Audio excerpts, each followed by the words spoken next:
Optical fibre cable network के माध्यम से 2300 किलोमीटर का एक ऑप्टिकल फाइबर का जाला बिछाया है।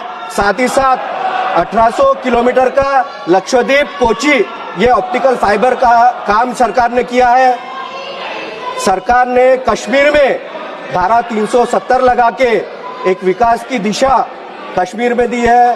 जो कश्मीर था जहां हमेशा दंगे होते थे, वहां पे सरकार ने विकास की गंगा लाई है। 2 एम्स, एक श्रीनगर और एक जम्मू, यहाँ पर 2 एम्स सरकार ने किए हैं। जब मणिपुर की बात आती है तो पूरे देश को ये समझने की जरूरत है कि विकास ये माननीय मोदी जी के हाथ से हो रहा है।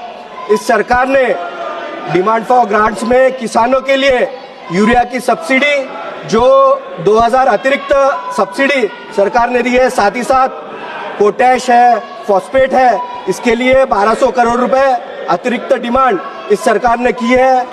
सरकार ने माननीय मोदी जी ने उज्ज्वला गैस योजना लाई थी और इस योजना के माध्यम से हर घर में चूल्हा आया है। इसके लिए भी 600 करोड़ रुपए इस डिमांड में सरकार ने रखे हैं। मेरे महाराष्ट्र के लिए, मेरे कॉन्स्टिट्यूंसी के लिए मैडम मैं कुछ डिमांड रखना चाहता हूँ।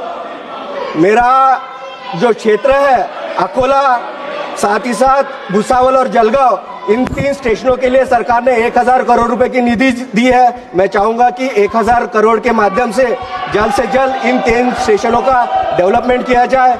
मेरे अकोला में 1400 मीटर की लाईन आहे, त्या लाईनला 1800 मीटर करायचं मी आपल्या सगळ्यांच्या माध्यमातून विनंती करत आहे।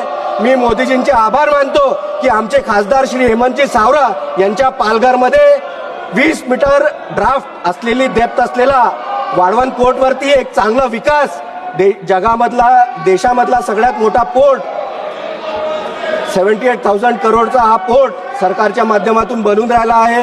महाराष्ट्र आणि संपूर्ण देश हा विकासाकडे चालला आहे आणि चांगली अर्थव्यवस्था, विकसित भारत आपल्या माध्यमातून माननीय मोदीजींच्या माध्यमातून होऊन राहिला आहे। मी माननीय अश्विनीजी वैष्णव यांचे आभार मानेल की त्यांनी माझ्या अकोल्यामध्ये गतिशक्ती टर्मिनल दिला आहे। जय हिंद, जय महाराष्ट्र।